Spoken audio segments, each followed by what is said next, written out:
Hola, muy buenas tardes. Bienvenidos a esta transmisión especial por nuestras plataformas digitales, en las que les vamos a estar hablando a ustedes de un tema que hemos visto que les interesa mucho, que es cómo hablar con los niños en este momento sobre la masacre que ocurrió el martes en una escuela primaria en Texas, en Uvalde, donde murieron 19 estudiantes y 2 maestras. Una tragedia que es difícil entender desde todo punto de vista para tanto adultos como para niños, pero sobre todo para los pequeños, es que queremos traerles a ustedes algo de guía, algo de respuestas a estas preguntas que hemos recibido de ustedes como padres, como cuidadores, que tenemos a cargo estos niños que a lo largo pues, de todo el país nos están haciendo estas preguntas de qué ocurrió, cómo ocurrió, y tratar de hacerlo de la mejor manera para que ellos puedan procesar esta información. Entonces los invitamos a que ustedes nos dejen sus preguntas en los comentarios, nos dejen sus dudas, lo que piensen sobre este tema, y los iremos respondiendo a lo largo de esta transmisión. Y entonces para esto trajimos a estos dos expertos que nos van a ayudar a responder de sus preguntas. Tenemos aquí al doctor Víctor Iván García. Él es trabajador social, sociólogo y criminólogo. Eh, y tenemos a Miriam Vega, que ella es terapeuta infantil. Muchas gracias a los dos por estar aquí con nosotros. Gracias por contar con nosotros. Muchas gracias por la invitación. Entonces, esto es un tema muy complejo que es difícil de entender, ¿no? O sea, pues, lo que decíamos, como tanto para los adultos, para los expertos y para los padres de familia que están en este momento buscando soluciones para sus pequeños. Entonces, un tema que queríamos tratar también es para empezar a dar estas respuestas y esta guía a los niños. Es importante también pensar en nosotros como cuidadores, ¿no? Que es como, por ejemplo, en los aviones, cuando nos dan la instrucción de las mascarillas de gas, como siempre te dicen, bueno, primero asegúrate de tú estar bien para poder cuidar de un niño. Entonces, Miriam, ¿qué nos puedes decir tú al respecto de esto? ¿Cuál es la importancia de ese autocuidado y cómo lograrlo? Sí, yo creo que pues todos los papás están pues preocupados, quizá puedan experimentar miedo, enojo, pero sobre todo yo creo que miedo, al menos yo sentiría miedo. Mi recomendación es que tuvieran un espacio donde pudieran hablar de estas emociones, no necesariamente que vayan con un psicólogo, un terapeuta en estos momentos, pero sí con algún amigo, con algún adulto que los pueda escuchar y que puedan expresar este tipo de emociones y tratar de que sea un espacio adulto, que sus pequeños no los escuchen, y no porque sea malo, sino que a veces nosotros nos expresamos con palabras a lo mejor muy abstractas, o tenemos conceptos muy abstractos o complejos, y que el pequeño quizá no pueda entender muy bien, o pueda preocuparse de más y pueda estar preocupado ya por ustedes porque ustedes están tristes o preocupados. Entonces, sí hay que expresar emociones con los niños, pero si esto les está sobrepasando, hay que tomarlo con calma y encontrar un espacio para poder expresar estas emociones, para poder encontrar alternativas entre los adultos responsables de los pequeños.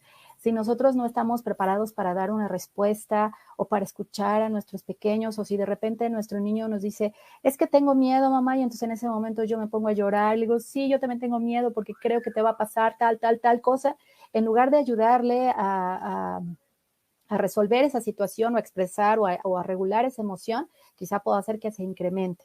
Si yo tengo un espacio individual para poder expresar, puede que sea de mejor ayuda para mis pequeños. Sí, totalmente.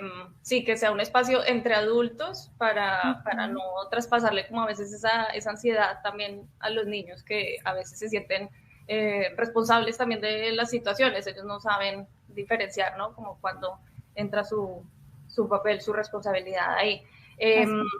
Exacto. Una de las preguntas que teníamos, que la podemos mostrar ahora en pantalla, de una madre de familia que quería saber ¿no? Cómo hablar de esto con sus niños de diferentes edades. Entonces, ella dice que tiene niños de, digamos, en la adolescencia y luego más pequeños. Vamos a ver la pregunta ahora. Ok. Hola, buenas tardes. Mi pregunta para usted es, yo tengo 3 niños, uno de 13, una nena de 6 y un niño de 4. Y ante esta situación, ¿cómo debo hablar con ellos en estas diferentes edades? Exacto, es una muy buena pregunta. Creo que eso le pasa a muchos padres que tienen niños de diferentes edades y eso varía drásticamente, ¿no? Entonces creo que el doctor García nos puede explicar un poco más de esto, por qué es diferente, por qué es importante diferenciar por edad también, cómo hablamos con los niños. Sí, yo quería, antes de responder la pregunta, aclarar que si el padre o la madre o encargado va a hablar con el hijo, hay que saber cuán preparado él se siente con relación a hablar solo sobre lo que va a hablar y si él entiende que eso le permite, ¿verdad? El conocimiento que tiene y la disposición que tiene le permite poder ayudar a los niños. El otro factor sería, que a mí me preocupa, es el género del niño, ¿ves? Si es niña o es niño, y la edad de los niños. Me preocupa la edad y el género porque cada edad tiene un nivel de conocimiento y de comprensión. De forma tal que si tenemos un niño de 16 o 17 años, si tenemos un niño de 4 y otro de 6, son 3 conversaciones diferentes. En términos de que los 3 no van a tener el mismo nivel de comprensión. Así es que en un momento dado, mamá o papá o encargado podría hablar separadamente con ellos y después que haya hablado con ellos los podría reunir para hablar con ellos juntos, pero ya sabiendo cuál es el nivel de conocimiento. Un factor bien importante es que a los niños en determinadas edades no se les adelantan informaciones sobre las cuales ellos no tienen preocupación porque les generamos más angustia. Así es que yo creo que el conocimiento de la edad y el nivel de comprensión de cada uno de esos nenes es bien importante para que papá, mamá o encargado puedan ser más eficientes en ayudarlo. O sea, ¿cómo decirle a un niño de 4 años el fenómeno con el cual estamos trabajando? El de 16 ya lo debe conocer. El de 13 tiene que estar bastante familiarizado. El de 4 tal vez lo ha visto, pero no lo consigue comprender. Así es que eso para mí yo creo que es importante. Y si la verdad que papá o mamá o encargado no se sienten capaces, entonces ahí yo entiendo que tienen que recurrir a algún tipo de ayuda para que la persona lo oriente y le diga cómo actuar con estos niños o niñas en una circunstancia como esta. Exactamente, sí. Y en ese caso es muy importante que ustedes como padres que nos están viendo en este momento o que están a cargo de algún niño, que estén en contacto, en comunicación constante con las escuelas, que ellos ahí tienen consejeros, que son muy importantes también en este proceso y en este diálogo que queremos mantener siempre entre padre, niño y los educadores, que pueden ser los maestros, pueden ser los consejeros que ayudan, tienen información valiosa también de cómo están los niños procesando esto. Algo muy interesante que dices tú también es de el género, ¿no? Que cómo varía también la respuesta y o sea, cómo lidia cada niño con este tipo de situaciones dependiendo si es niño o niña. Entonces también sabemos que para los niños, por ejemplo, a veces es difícil expresar el dolor que sienten o sus emociones porque no se considera aceptable. Tal vez la rabia es más aceptable en los niños y en cambio en las niñas es más fácil para ellas llorar. ¿Cómo recomiendan ustedes manejar, no cambiar de cómo se maneja esto dependiendo si es niño o niña? ¿Voy yo o va la compañera? Si quieres, dale tú, Miriam, y luego... Ok, perfecto. Sí, bueno, el primer factor es tomar en cuenta la edad, es decir, su nivel de pensamiento. Los pequeñitos que están en preescolar, efectivamente, no hay que darles toda la información. Cuando son muy pequeños, si yo le pregunto qué piensas, qué sientes, qué opinas, pues a veces me van a contestar sí, nada, estoy bien, pues con poca información. Si son muy pequeños, ellos se expresan mejor a través del juego o a través del arte o a través de conversaciones lúdicas, no tan serias, no tan adultas, donde podamos darle la libertad de expresar esa emoción. con los pequeños también lo que sirve es que los papás se tomen un momento para investigar qué información tiene el niño. Muchas veces cometemos el error de empezar a explicar de más información que los pequeños no me han pedido y yo ya le dije como toda la narración de hechos y él solamente quería saber un detalle. Entonces, antes de explicar e ir más allá, investigar qué está pasando por su mente, qué está sintiendo, si lo está expresando con algún comportamiento. Y algo importante relacionado con la anterior pregunta es que también debemos cuidar el contenido al que están expuestos los niños y niñas. En los medios, en la televisión, en las redes sociales, todo este contenido tiene clasificación. Entonces, las noticias, por ejemplo, los noticieros son para adolescentes y adultos, no para pequeñitos. Entonces, papá y mamá, algo que sí podemos controlar en casa es filtrar este contenido. Si no es contenido apto para pequeños, para menores, pues no exponerlos, darnos otra vez ese tiempo de adultos en donde yo pueda estar en contacto con las noticias para ponerme al corriente, me pongo mis audífonos y protejo los pensamientos, la memoria, las ideas de mi pequeño, que efectivamente no tenemos por qué preocupar los demás. Ya habrá algún momento en el que podamos hablar de prevención, pero ahorita yo creo que es momento de investigar hasta dónde saben y qué es lo que sienten, si tienen alguna duda y si necesitan ayuda. Y por supuesto, concuerdo en que tú también asumas qué tan preparado o preparada estás, dependiendo del efecto que esté generando en tu pequeño o pequeña. Totalmente, sí, sí, sí. Eso es algo muy importante, siempre, como dicen, mantener ese diálogo con el niño para que ellos también sientan que es un espacio seguro de hablar de lo que sienten y piensan. Sí, así es. Las niñas pueden ser hasta cierto punto sí más expresivas, ¿no? De manera verbal. Los niños sí necesitan a veces este espacio más lúdico y no estarlos como presionando con tantas preguntas porque más se cierran y menos nos contestan, entonces mejor que fluya y a través de una actividad de arte, por ejemplo el dibujo ayuda mucho, los cuentos ayudan a que los niños puedan expresar pues su experiencia. Sí, totalmente. ¿Y qué piensas tú, Víctor, de esto? ¿Cómo diferenciar entre esas dos maneras de tratar a los niños?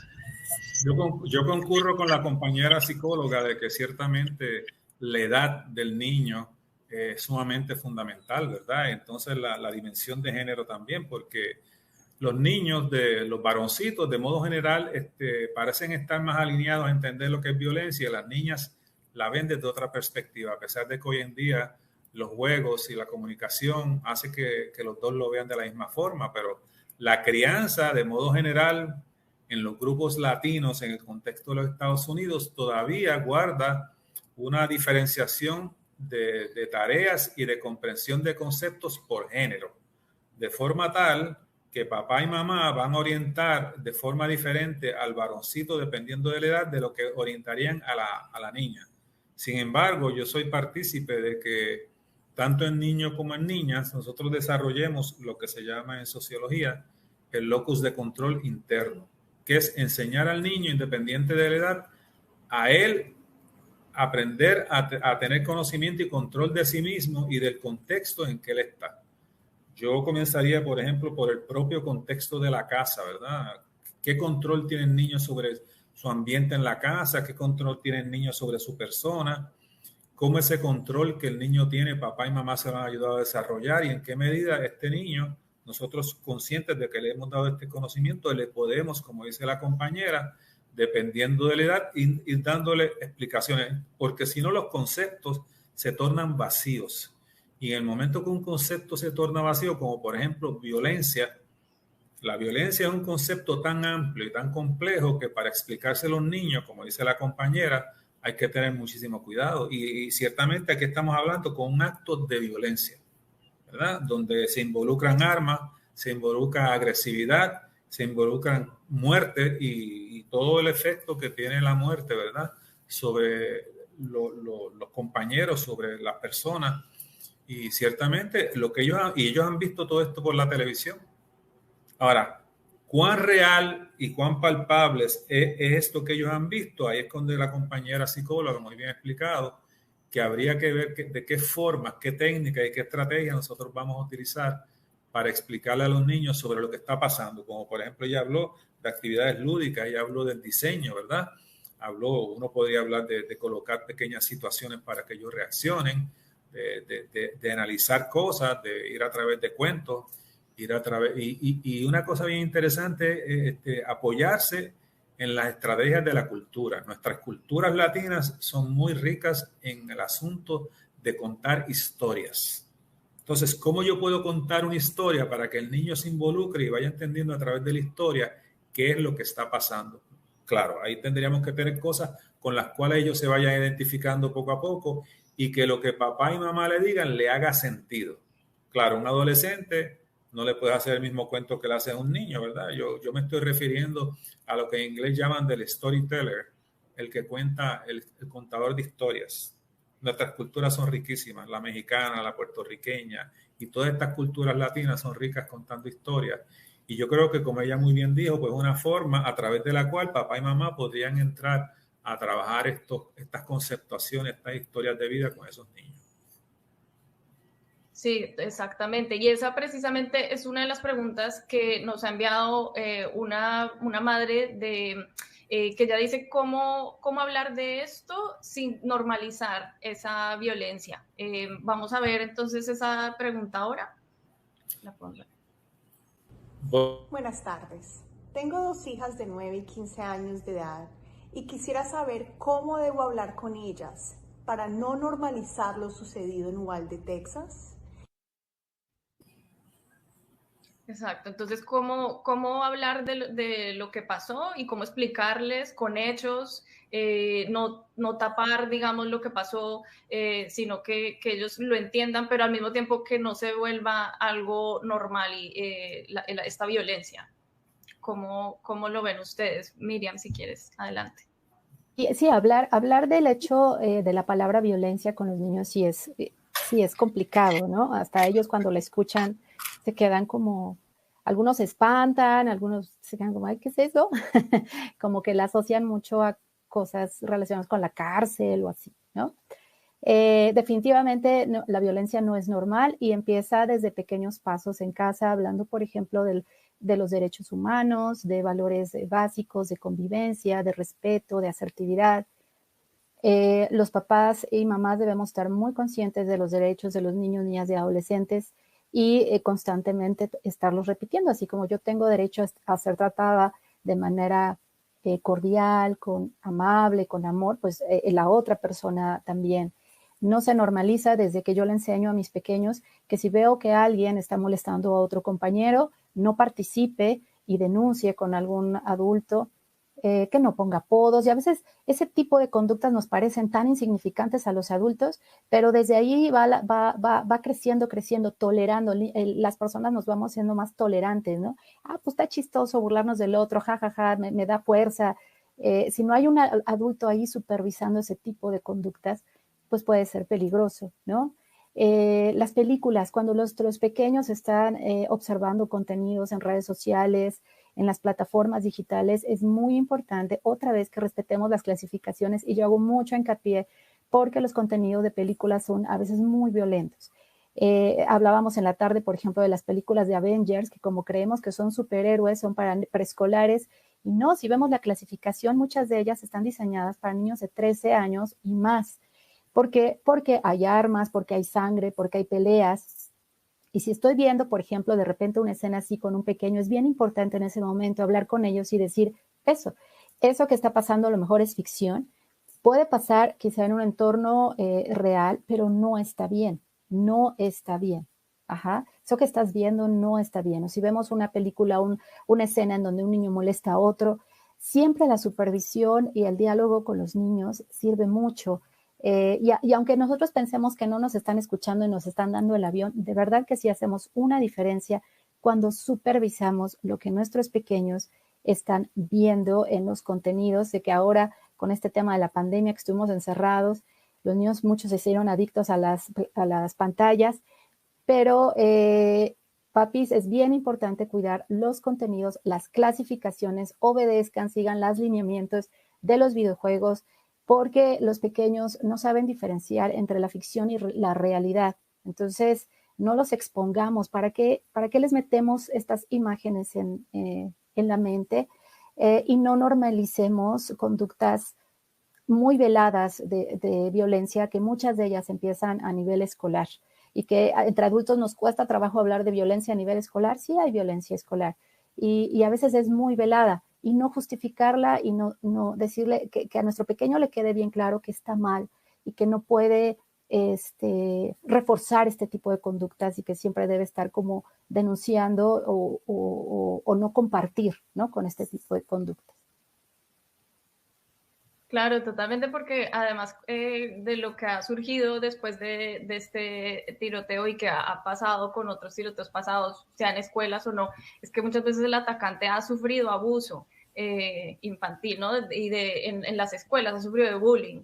Entonces eso crea también un ambiente hostil, ¿no? En las escuelas, y que podemos, justamente como dices, pues hablar con los niños para que no participen en eso y sepan también cómo responder en esos casos, y saber cómo ellos se sienten al respecto, ¿no? Estar siempre en comunicación con los niños. ¿Qué recomiendas tú, Víctor, entonces para eso? Como para que no, con qué frecuencia, por ejemplo, también podemos hablar de estos temas, y como para que no se normalice y no sea una cosa como de todos los días. Bueno, yo soy fanático que estoy en contra de la normalización de la violencia, pero estamos frente a unos medios de comunicación muy poderosos, contra los cuales se nos hace difícil actuar. Yo recientemente fui a ver la última película de Marvel. Yo quedé impresionadísimo de cómo manejan la violencia, pero estaba llena de niños, la película, con sus padres, todo el mundo aplaudiendo, los viejos porque se relacionaban con los caracteres que aparecían, y los niños porque no entendían lo que estaba pasando. Entonces, cuando tú vas a una película de estas y tú disfrutas de la película con niños que no tenían capacidad para estar allí, porque la gente en el cine con frecuencia los deja pasar porque están con papá y con mamá, y entonces, ¿cómo yo llego a casa, verdad?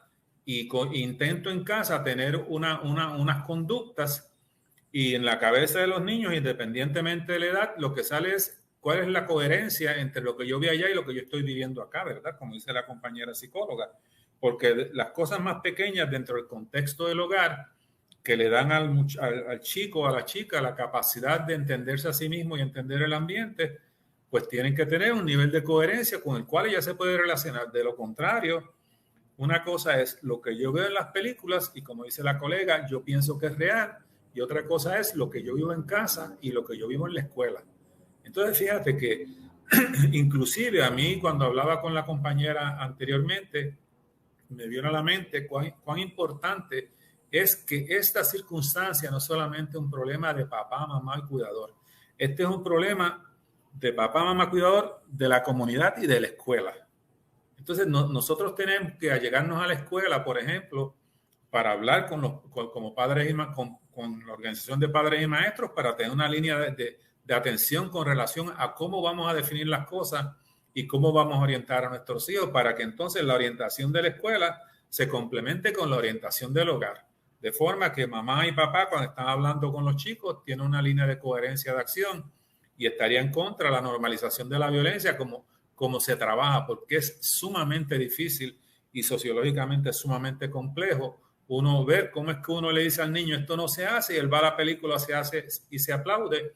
Él va a la escuela, ve que lo hacen, como dice la compañera, ven que el bullying no tiene ninguna acción de parte de la escuela, y que si una persona, un niño o una niña de determinada edad dice alguna cosa, dicen que él es chota, que está hablando, y entonces el impacto sobre él es diferente. O sea que la maestra de salón hogar, la mamá y el contexto comunitario son para mí tan importantes como la diferenciación que la mamá está queriendo saber para su niña de 9 y 15 años. Y esta señora tiene 2 niñas, pero tiene 2 edades que pueden tener bien diferentes formas de entender y percibir la realidad. Así es que yo, particularmente desde la perspectiva mía, yo creo que una de las formas más concretas de uno lidiar con niños en diferentes edades es la cuestión de cuán críticos somos nosotros. Le voy a dar un ejemplo nada más. Mi hija es una fanática de la televisión y se pasa viendo los muñequitos. Y la televisión tiene una audiencia cautiva que son los niños y las niñas. Y ella quería que yo le comprase unas vitaminas porque de las vitaminas salían las hadas madrinas. Y yo le dije a mi esposa que yo iba para la tienda a comprar la caja de las vitaminas.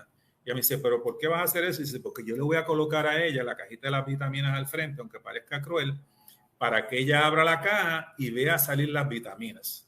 Mi esposa, que también es consejera y trabajamos con psicología y todos estos aspectos también, pues le pareció que la situación era muy cruda y ciertamente cuando se compró la caja y se le puso a la niña al frente y ella la abrió, ella se quedó mirando incauta, porque son incautos los niños, los cogen de bobo y los papás permitimos que eso pase, y ella no veía salir las hadas madrinas. Entonces, ¿qué es lo que pasó? Ella se dio cuenta un poco crudamente, ¿verdad?, de que eso era parte de una fantasía y que eso no era real. Entonces, eso pasa constantemente en diferentes dimensiones con nuestros niños a diferentes edades. Y uno que es padre y uno que es madre, uno tiene que estar consciente de qué es lo que los niños observan y cómo es que nosotros les vamos a ayudar a interpretar esa realidad. Y eso se da en el contexto de la escuela también. Así es que esta cuestión de ser crítico con los niños, considerando, como dice la colega psicóloga, el desarrollo de la edad cronológica y cómo está el niño madurado para recibir las informaciones es bien importante. Totalmente, sí, estar siempre muy pendientes de ellos, que ellos sepan que nosotros como cuidadores estamos presentes, que estamos disponibles para ellos para hablar de sus sentimientos, para ayudarlos a procesarlo y que ellos también tengan un espacio entre niños, pues como dicen ustedes, a través del juego, a través de las historias, cómo procesar la muerte, que también no es un tema importante y es difícil y lo hemos tenido que hablar desde que, bueno, como siempre, ¿no? Pero ahora con el COVID, o sea, las muertes masivas, ¿no? Con estos tiroteos que lamentablemente, pues no parece que puedan seguir pasando.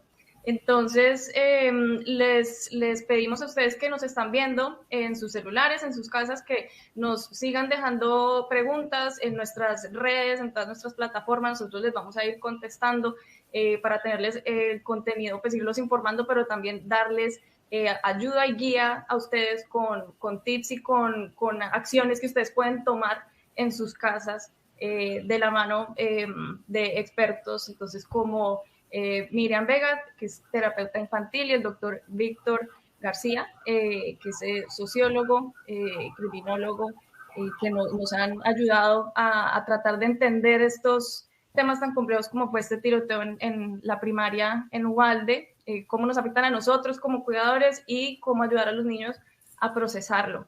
Entonces les agradecemos por habernos acompañado en esta transmisión, a los que han estado viendo y a ustedes dos, a nuestros expertos para...